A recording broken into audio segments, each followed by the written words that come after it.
Okay. So welcome to lecture, students. In previous lecture we have seen the structure or the information about the ventricles which are present in the brain. First we have to recall, and then we have to see the third point of this diencephalon, that is hypothalamus. So diencephalon, the third part of the forebrain, it is having three different parts: epithalamus, thalamus and hypothalamus.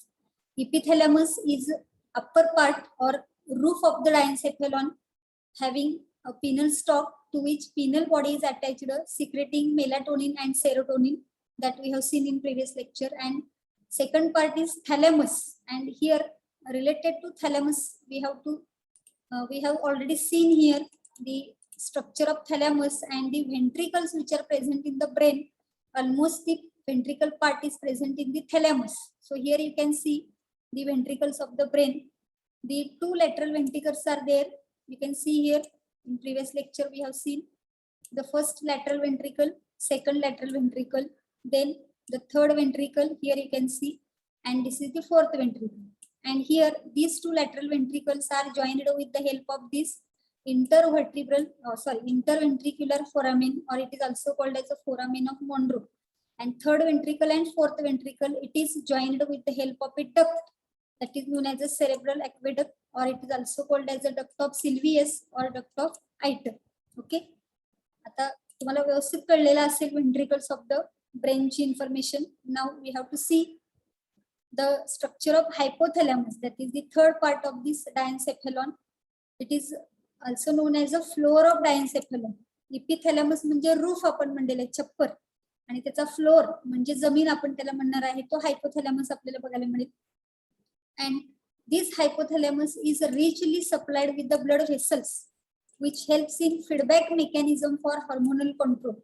So very important part of this diencephalon, it is the hypothalamus, because it is having or it is helping the feedback mechanism which is required for the hormonal control. Different hormones are secreted in the human body, and this hormone secretion, it is under the feedback mechanism, and for that here hypothalamus is playing role, and hence this hypothalamus, it is richly supplied with the blood vessels. Okay. Then hypothalamus also contains hypothalamic nuclei with its white matter, with neurosecretory cells which are involved in the production of hormones, oxytocin and vasopressin. So very important role of this hypothalamus is, this hypothalamus, it is having hypothalamic nuclei with its white matter, means the axons are there showing hypothalamic nuclei, and it is having neurosecretory cells. What is meant by neurosecretory cells? That is hormone secreting cells. Those are known as the neurosecretory cells, and particularly these neurosecretory cells are secreting here two hormones, that is oxytocin and vasopressin. So hypothalamus, it is directly secreting two hormones, that is oxytocin and vasopressin. That you have to remember. Next here, this hypothalamus, it is a link between nervous and endocrine system. That is also important part. The nervous system and the hormonal system, which is known as the endocrine system, means a different endocrine glands are present in the human body. These endocrine glands are togetherly known as the endocrine system, and this nervous system and endocrine system, these both systems are linked with the help of hypothalamus. That we have to remember here. And this is the location of hypothalamus in our brain or in the diencephalon part. बघा, हा जो दिसतोय तो cerebrum आहे, cerebral hemisphere त्याला आपण म्हणू शकतो. हा जो आहे तो तुमचा कॉर्पस कॅलोसम आहे, आणि कॉर्पस कॅलोसमच्या खाली हा जो आहे तो आपल्याला डायन्सेफेलॉनचा रिजन सांगता येईल. इथं वरच्या बाजूला जो दिसतोय तो इपिथॅलॅमस, त्याच्यानंतर जो दिसतोय तो थॅलॅमस, आणि हा जो खालचा पार्ट दिसतो त्याला आपण म्हणणार आहे हायपोथॅलॅमस. हा जो राऊंड केलेला, रेड कलरने राऊंड केलेला जो रिजन दिसतो तो म्हणजे हायपोथॅलॅमस आहे. इपिथॅलॅमस म्हणजे वरचा पार्ट सांगता येईल, आणि मिडल पार्ट जो आहे तो थॅलॅमस सांगता येईल. म्हणजे हा झाला थॅलॅमस, हा झाला इपिथॅलॅमस, आणि हा जो दिसतो तो hypothalamus. Okay. Next point related to hypothalamus here, functions of hypothalamus. It is also important part because related to this hypothalamus functions are very important, which were asked in the examination. So here for the function of hypothalamus is it maintains homeostasis, that means body equilibrium, internal equilibrium of the body, and involuntary behavior control. So the homeostasis, that means internal environment keeping constant, it is done with the help of this hypothalamus. Then internal equilibrium of the body and involuntary behavior control, ज्या काही इनव्हॉलंटरी activities आपल्या बॉडीमध्ये carry out केल्या जातात त्यांचं controlling करण्याचं काम या हायपोथॅलेमस कडून केलं जातं. Next, it regulates heart rate, respiration, blood pressure, then body temperature, water and electrolyte balance. The most important functions which were present in our body, that is regulation of heart rate, regulation of respiration, maintenance of our blood pressure, maintenance of our body temperature, and maintenance of water and salt balance, that is water and electrolyte balance. All these are important functions regulated by this hypothalamus. Next, it is center for hunger, thirst, sleep, fatigue, secretion of glands of stomach and intestine. So this is also important function. जी आपल्याला भूक लागते, तहान लागते किंवा झोप येते किंवा काही वेळेला कंटाळा येतो, त्याचं सगळ्याचे सेंटर जे आहे ते हायपोथॅलेमस इथं आपल्याला बघायला मिळतं. आणि त्याचबरोबर स्टमक मधल्या ज्या गॅस्ट्रिक ग्लँड्स आहेत आणि इंटेस्टाइन मधल्या ज्या इंटेस्टिनल ग्लँड्स आहेत त्यांच्यामधून ते सिक्रेशन केलं जातं during the digestion process. All these secretions are under the control of the hypothalamus. Okay. And it also produces neurohormones that stimulate the pituitary gland. The very important function of this hypothalamus that it is secreting different types of hormones, and these hormones are stimulating the pituitary gland. आता ते structure काय आहे ते आपल्याला बघायचं आहे आणि detail जे हॉर्मोन्स आहेत याच टॉपिक मध्ये आपण सेकंड पार्ट मध्ये बघणार आहे, त्याला कोऑर्डिनेशन म्हणलं जातं. Okay, so let us see here the gland structure. The floor of hypothalamus continues as a downward projection called as a hypophyseal stalk or infundibulum, which is connecting to it with the hypophysis, that is pituitary gland, both physically and functionally by secretion of neurotransmitters. That means here चा अर्थ काय बघा, जो हायपोथॅलेमसचा floor आहे खालचं तिथून एक downward projection आपल्याला बघायला मिळतं, त्याला हायपोफायसियल स्टॉक किंवा इनफंडिब्युलम म्हणलं जातं. त्याला काय जोडलेलं असतं, हायपोफायसिस किंवा पिट्युटरी ग्लँड म्हणलेलं आहे. आणि हे कनेक्शन फिजिकली पण असतं आणि फंक्शनली पण असतं.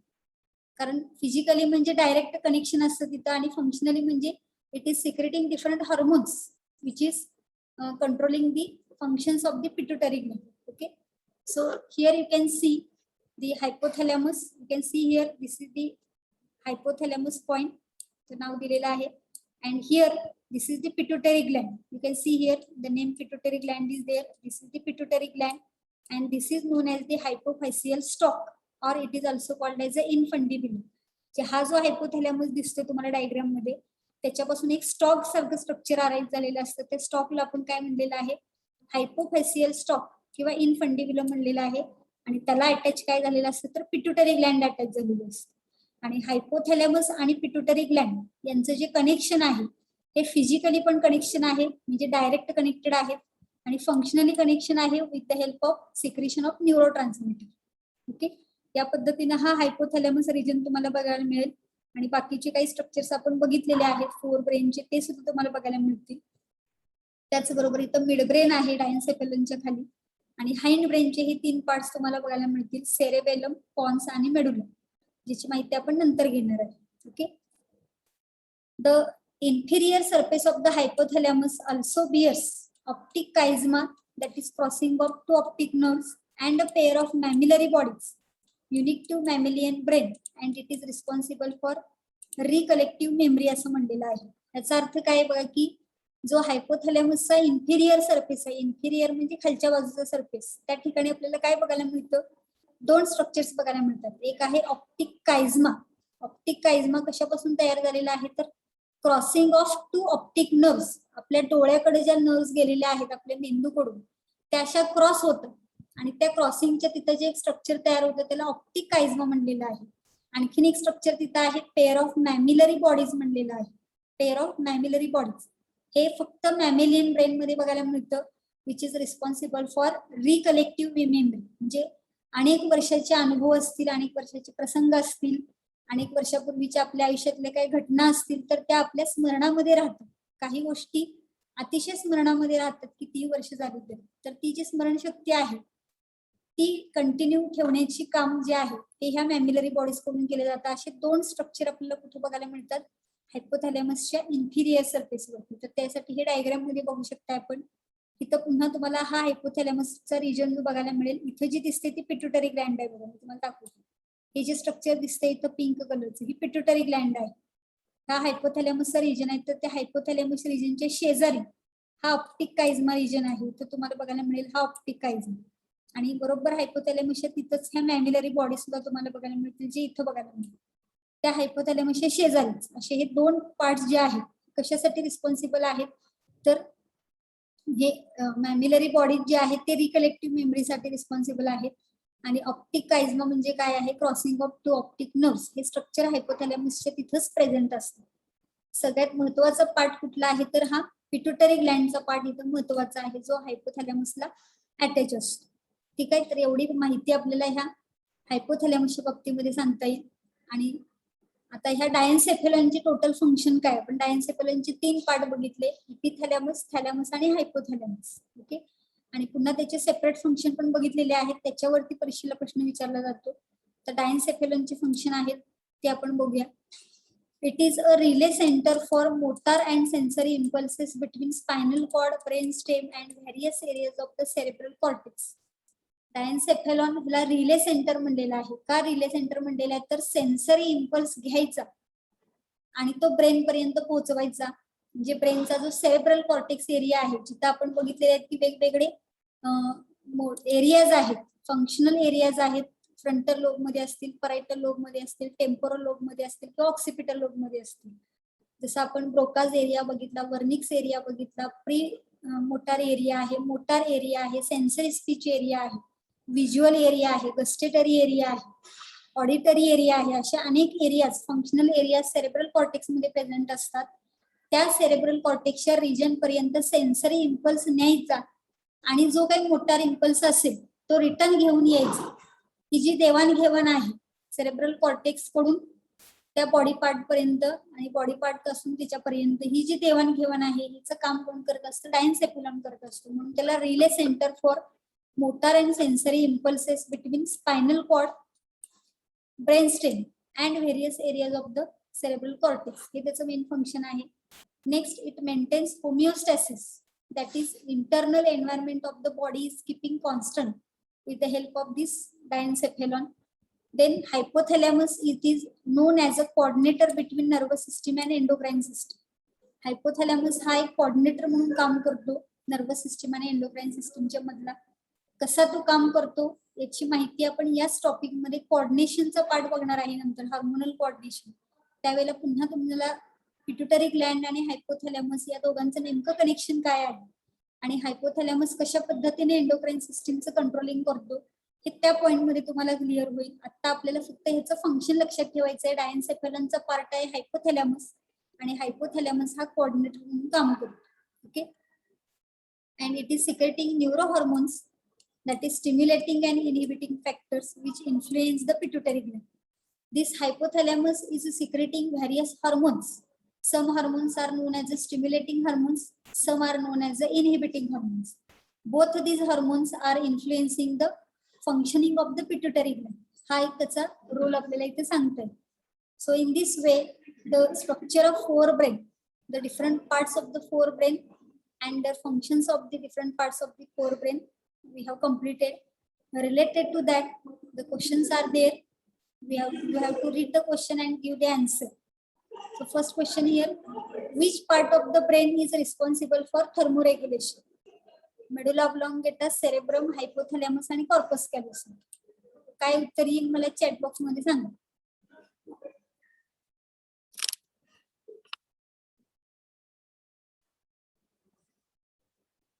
येस, करेक्ट आन्सर आहे. मॅक्झिमम विद्यार्थ्यांनी उत्तर बरोबर दिलेलं आहे. उत्तर काय येणार आहे इथं, हायपोथॅलॅमस हा थर्मोरेग्युलेशन साठी रिस्पॉन्सिबल आहे. ओके, नेक्स्ट याचं काय उत्तर येईल सांगा.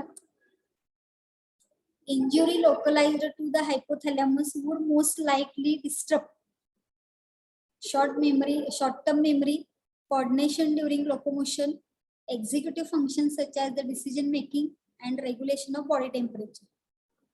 सेम क्वेश्चन आहे मग असंच, फक्त मिनिंग वेगळा आहे, फॉर्मॅट क्वेश्चनचा वेगळा आहे. रेग्युलेशन ऑफ बॉडी टेम्परेचर हे डिसरप्ट झालेलं बघायला मिळेल, कारण हायपोथॅलॅमसचं फंक्शन जे आहे हे एंडोक्राइन सिस्टीमचं आपल्याला इथं सांगता येईल. It is controlling temperature, thirst, hunger, sleep and rhythm of the body function. त्यामुळे डी ऑप्शन जे आहे ते करेक्ट आन्सर इथं आपल्याला सांगता येईल.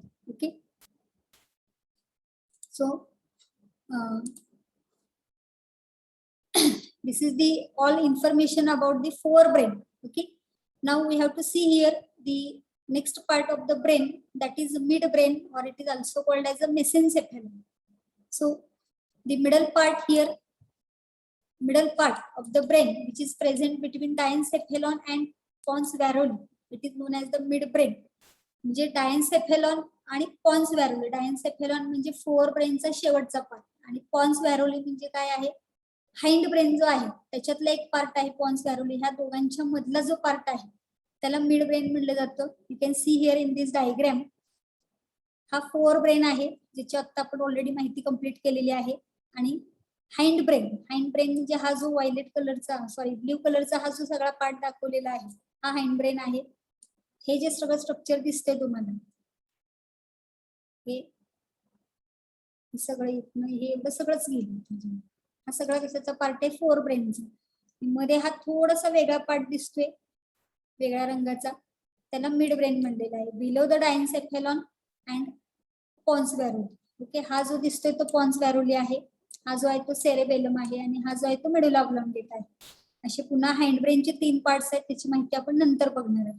Okay, so midbrain is the middle part of the brain present between diencephalon and pons varoli, and here through the midbrain the canal is passed that is known as the cerebral aqueduct or iter.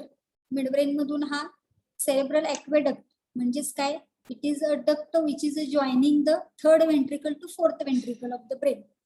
in previous lecture आपण बघितलेलं आहे cerebral aqueduct म्हणजे काय आहे, third ventricle आणि fourth वेंट्रिकलच्या जॉईनिंगच्या तिथं असणारा हा डक्ट आहे जो मिडब्रेन मधून आपल्याला पास झालेला बघायला मिळतो.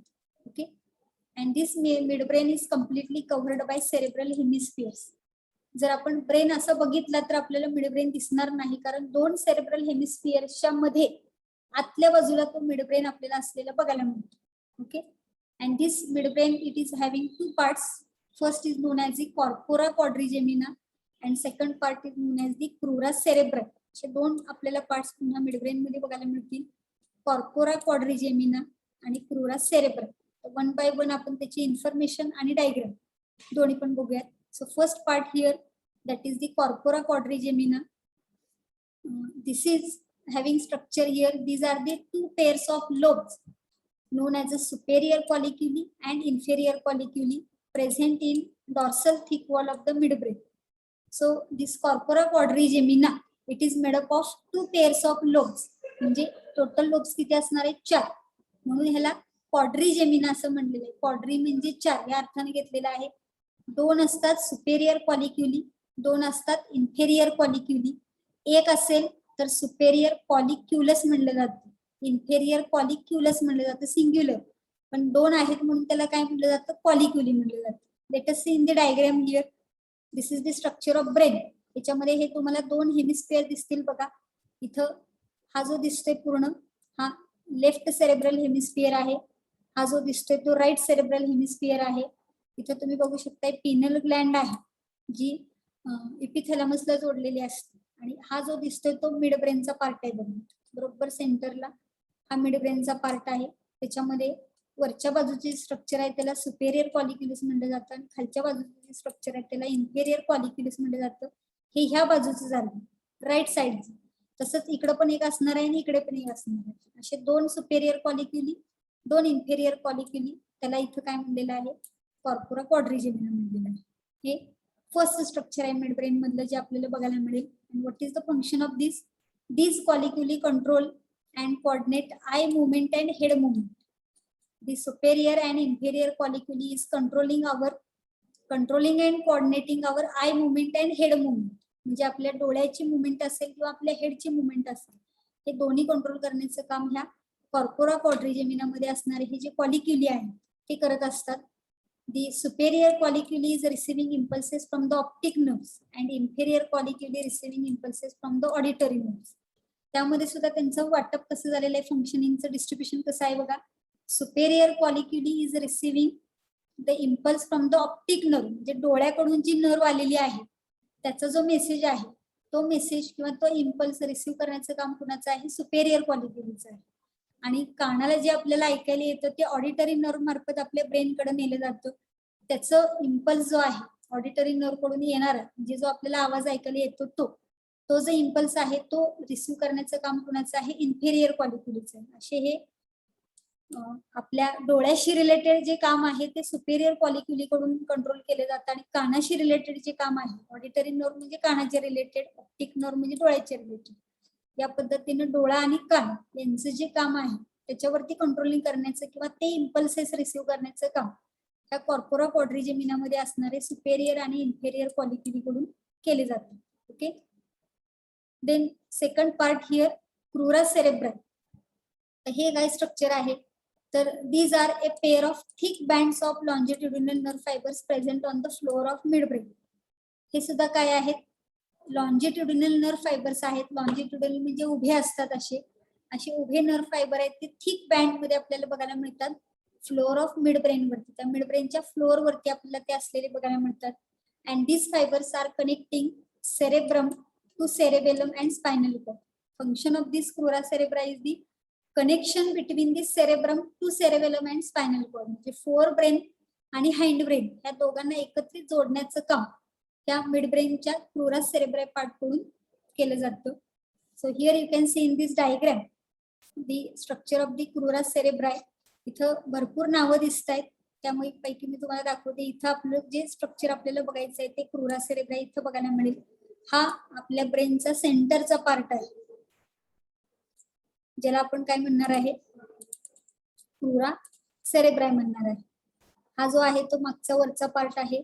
इथं तुम्हाला हायपोथॅलेमस बघायला मिळेल, ही मॅमिलरी बॉडी आहे. हा खालचा जो भाग दिसतोय हा पॉन्स वॅरोली, हा इथून खालचा हा जो दिसतोय तो पॉन्स वॅरोली आहे ते दिसतोय.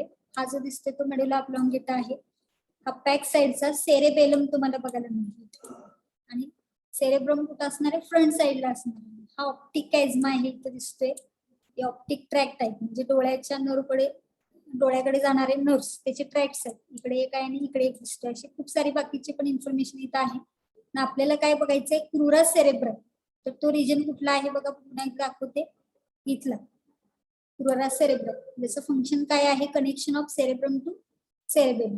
Okay, the function of mid brain we have to see. It transmit the impulses from fore brain to hind brain and vice versa. तर तो मध्ये आहे त्यामुळे तो काय करतो, फोर ब्रेन कडून इम्पल्सेस आले तर हाइंड ब्रेनला देणे, हाइंड ब्रेन कडे काही मेसेजेस आले असतील तर ते फोर ब्रेनला देणे. ही जी देवाणघेवाण आहे ती या मिड ब्रेनच्या सहाय्याने केली जाते. Next, it controls reflex of vision and hearing because it is having corpora quadrigemina structure having superior and inferior colliculi. Superior colliculi is receiving impulses from optic nerve and inferior colliculi is receiving impulse from the auditory nerve, and therefore it is controlling the reflexes of vision and hearing. डोळ्याची दृष्टी आणि ऐकणे ह्या दोन्हीचं reflex action जे आहे, reflexes जे आहेत ते कंट्रोल करण्याचं काम मिडब्रेन करत असतं. It acts as a relay centre, कारण fore brain to hind brain आणि hind brain to fore brain माहिती देण्याचं आणि घेण्याचं काम करतं, त्यामुळे त्याला रिले सेंटर म्हणलेलं आहे. and it connects cerebrum to cerebellum and spinal cord. यातच आपण फंक्शन बघितलेलं आहे की fore brain to hind brain जोडण्याचं काम या मिड ब्रेन कडून केलं जातं. Okay, so this is all about the information of the mid brain. Now next point we have to see here the hind brain. Hind brain it is known as a rhombencephalon. जसं fore ब्रेनला प्रोसेनसेफेलॉन आपण म्हणलं होतं, mid ब्रेनला मेसेनसेफेलॉन म्हणलं जातं, तसं hind ब्रेनला इथं काय म्हणलेलं आहे, रोम्बेनसेफेलॉन म्हणलेलं आहे. So one by one we have to see here the information about the hind brain. It is most posterior region of the brain. So anterior region of the brain, it is known as the forebrain. Middle region of the brain, it is known as the midbrain. And the posterior region of the brain, it is known as the hindbrain. It includes three parts, that is cerebellum, pons varoli and medulla oblongata. जसं fore brain मध्ये आपण तीन parts बघितले, कोणते कोणते? ऑल्फॅक्टरी lobes, cerebrum आणि डायन्सेफेलम, असे तीन पार्ट्स बघितले. मिड ब्रेन मध्ये दोन पार्ट बघितले, कॉर्पोरा क्वाड्रिजेमिना आणि क्रुरा सेरेब्रम. तसंच हँड ब्रेन मध्ये आपल्याला तीन पार्ट्स बघायला मिळतील, सेरेबेलम, पॉन्स व्हॅरोली आणि medulla oblongata. Okay, and from that here mid brain, pons varolii and medulla oblongata form the brain stem. म्हणजे ब्रेनचा स्टेम फॉर्मेशन कुणापासून केलं जातं? तर मिड ब्रेन, पॉन्स व्हॅरोली आणि मेडुला ऑब्लॉंगेटा या तिन्हींचं स्ट्रक्चर मिळून आपल्याला काय तयार झालेलं बघायला मिळतं? ब्रेन स्टेम तयार झालेलं बघायला मिळतं. Okay, so let us see in the diagram here the structure of this hind brain or the parts of this hind brain. You can see here, this is the first part of this hind brain, that is cerebellum. तो म्हणलेला आहे बघा, hind brain, cerebellum. Second part pons varoli, हा structure तुम्ही बघू शकता इथं, pons varoli. Then medulla oblongata, हा एवढा पार्ट दिसतोय medulla oblongata, आणि हा इथं मिड ब्रेन आहे, बरोबर. मिड ब्रेन आणि पॉन्स व्हॅरोली आणि मेडुला ऑब्लॉंगेटा ह्या तिन्हींचं मिळून काय बनलेलं आहे? ब्रेनचा स्टेम बनलेला आहे. जसं एखाद्या झाडाचा बुंदा असतो, झाडाचा स्टेम असतो, तसे हे स्टेम आपल्याला ब्रेनचं बघायला मिळेल, म्हणून त्याला ब्रेन स्टेम बनलेलं आहे. त्याच्यामध्ये हे तीन पार्ट्स असतात, मिड ब्रेन, पॉन्स आणि मेडुला ऑब्लॉंगेटा. ओके, आणि हाइंड ब्रेन मध्ये कुठले पार्ट्स येणार आहेत? हे तीन. पुन्हा एक दाखवते बघा मी इथं, हे तीन पार्ट्स आहेत. एक आहे सेरेबेलम, दुसरा आहे पॉन्स व्हॅरोली, तिसरा आहे मेडुला ऑब्लॉंगेटा. आणि मेडुला ऑब्लॉंगेटाच कंटिन्युएशन कशामध्ये झालेलं असतं? खाली स्पायनल कॉर्ड मध्ये झालेलं असतं. जे इथं तुम्ही डायग्राम मध्ये बघू शकता की आपल्या ब्रेन पासून स्पायनल कॉर्ड अराईज झालेला आहे. मेडुला ऑब्लॉंगेटाच एक्सटेन्शन कशामध्ये होतं? स्पायनल कॉर्ड मध्ये होतं, जे ह्या डायग्राम मध्ये तुम्ही बघू शकता. ठीक आहे, आणि हा जो पार्ट आहे तुमचा फोर ब्रेन मधला सेरेब्रम आहे, इथं तुम्हाला हे कॉर्पस कॅलोसम स्ट्रक्चर बघायला मिळेल. बाकीची इन्फॉर्मेशन ऑलरेडी आपण बघितलेली आहे. Okay, next point here, first one by one we have to see cerebellum. So here cerebellum, it is the second largest part of the brain. Cerebrum first largest part hota, cerebellum second largest part, and it is well developed in man. It is present between occipital region of the cerebrum and medulla oblongata. So the location of the cerebellum is between occipital region of the cerebrum and medulla oblongata. Here you can see the cerebellum region. हा cerebellum region दिसतोय बघा, हा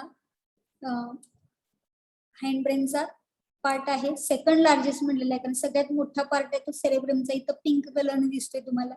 आणि हा second largest part आहे cerebellum. इथे तुम्हाला हा डायन्सेफेलॉन बघायला मिळेल. हा मिड ब्रेन आहे, इथं पॉन्स व्हॅरोली दिसतोय, आणि हा मेडुला ऑब्लॉंगेटा आहे, आणि खाली त्याचं कंटिन्युएशन स्पायनल कॉर्ड मध्ये आहे. ठीक आहे, तर फिशर पण बघायला मिळते, सलकाय आणि गाईड. बऱ्याच डायग्राम मधून तुम्हाला पूर्ण ब्रेनचं स्ट्रक्चर कसं असतं याची आयडिया येईल. Okay, it is solid and it is weighing about 11% of the brain. Solid structure आहे, आणि 11% ब्रेनचं वेट, जसं 80 to 85% ब्रेन वेट जे आहे ते सेरेब्रमचं असतं, तसं 11% जे वेट आहे ते सेरेबेलमचं आपल्याला असलेलं बघायला मिळतं. And it is also showing 2 lobes or 2 hemispheres known as the cerebellar hemisphere, one median vermis. Just we have completed the structure of forebrain. In that we have seen the cerebrum is showing 2 cerebral hemispheres, left cerebral hemisphere, right cerebral hemispheres, which are joined together with the help of corpus callosum. In the same way here also cerebellum is showing 2 parts, left cerebral hemispheres and right cerebral hemispheres. These cerebral hemispheres are also joined with the help of thick band of nerve fibers, that is known as a median vermis. जसं सेरेब्रमचं part होतं किंवा सेरेब्रमचं structure होतं, तसंच सेरेबेलमचं आहे, फक्त size त्याचा लहान आहे. लक्षात घ्या, त्यामुळे इथं 2 सेरेबेलर हेमिस्फिअर्स आहेत आणि 1 मेडियन वर्मिस आहे. Okay, now next point related to cerebellum here. It is also showing outer cortex with gray matter and inner medulla with white matter.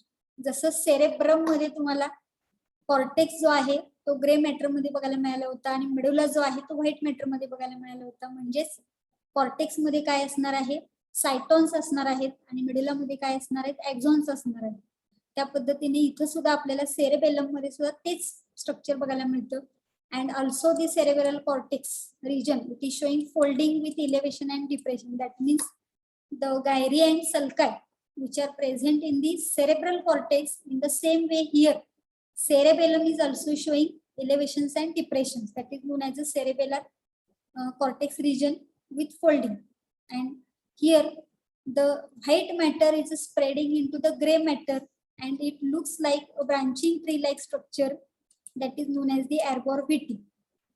फक्त थोडेसे स्ट्रक्चर मध्ये काय फरक आहे बघा, तर ह्या सेरेबेलर कॉर्टेक्स मध्ये आणि मेडुला मध्ये तुम्हाला ग्रे मॅटर आणि व्हाईट मॅटर असलेलं बघायला मिळतं. फक्त त्याचं स्प्रेडिंग कसं असतं किंवा ते कशी पसरलेलं असतं, तर white matter is spreading into grey matter and therefore there is a appearance of branching tree like structure that is known as the arborvitae. Let us see in the diagram here what is that structure. You can see here this is the structure of cerebellum and here you can see the gray matter. The gray matter here you can see this is the white matter जे आतमध्ये झाडाच्या पानाला जसं veins असतात आणि व्हेनलेट्स असतात, त्या आतमध्ये हे जे स्ट्रक्चर दिसते हे काय आहे, तुमचं व्हाईट मॅटर आहे आणि त्याच्या सराउंडिंगला काय तुम्हाला बघायला मिळतो, ग्रे मॅटर बघायला मिळतो. म्हणजे मी हे जे रेड कलरनं रेषा रेषा दाखवलेले आहेत हे म्हणजे काय आहे, व्हाईट मॅटर, ज्याला आर्बोरव्हिटी म्हणलेलं आहे.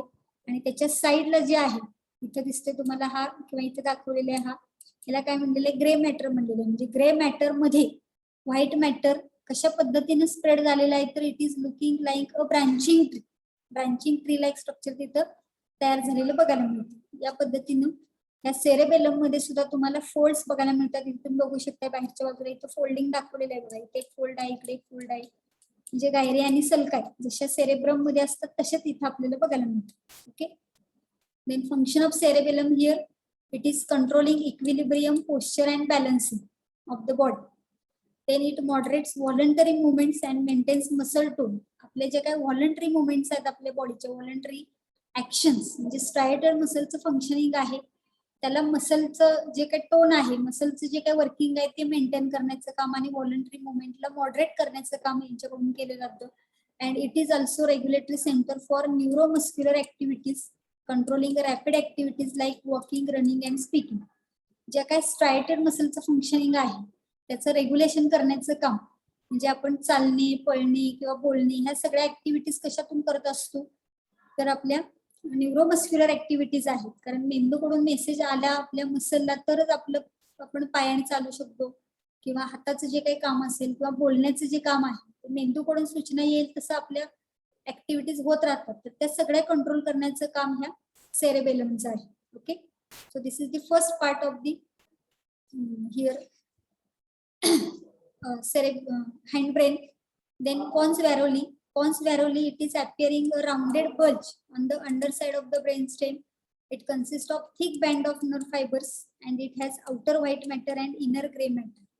Pons varoli, आत्ताच आपण स्ट्रक्चर इथं बघितलेलं आहे पॉन्स व्हॅरोलीचं. हे जे स्ट्रक्चर दिसते मेडुला ऑब्लॉंगेटाच्या वर आणि सेरेबेलमच्या पुढच्या बाजूला हा पॉन्स व्हॅरोली आहे. या पॉन्स व्हॅरोलीचं स्ट्रक्चर आपल्याला हँडब्रेन मध्ये बघायला मिळेल. एक बल्ज सारखं म्हणजे एक असं फुगलेलं असं स्ट्रक्चर बघायला मिळतं, त्याला पॉन्स व्हॅरोली म्हणलेलं आहे. And it is having thick band of nerve fibres. याच्यामध्ये आउटर व्हाईट मॅटर आहे आणि इनर ग्रे मॅटर आहे. सेरेब्रम आणि सेरेबेलम मध्ये काय बघितलं आपण, आउटर ग्रे मॅटर आहे आणि इनर व्हाईट मॅटर आहे. हा फरक एक लक्षात ठेवायचा आहे. पॉन्स व्हॅरोली मध्ये मात्र काय आहे, आउटर व्हाईट मॅटर म्हणजे एक्झॉन बाहेरच्या बाजूला असतात आणि इनर ग्रे मॅटर आहे म्हणजे सायटॉन कुठं असतात, आतल्या बाजूला असतात.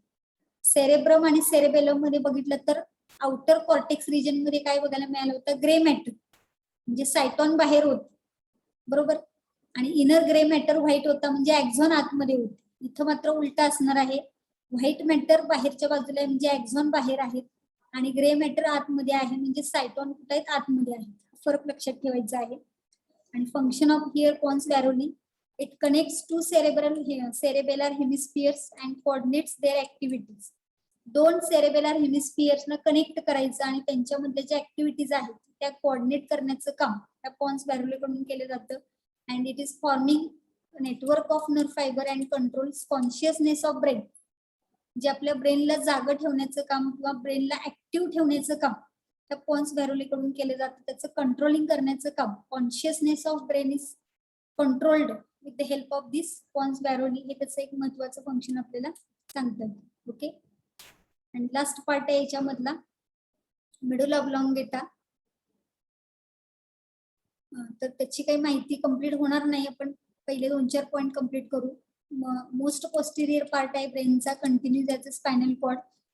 आउटर व्हाईट मॅटर आणि inner grey matter same pons varolii सारखं इथं आपल्याला बघायला मिळेल. आउटर व्हाईट मॅटर आणि इनर ग्रे मॅटर.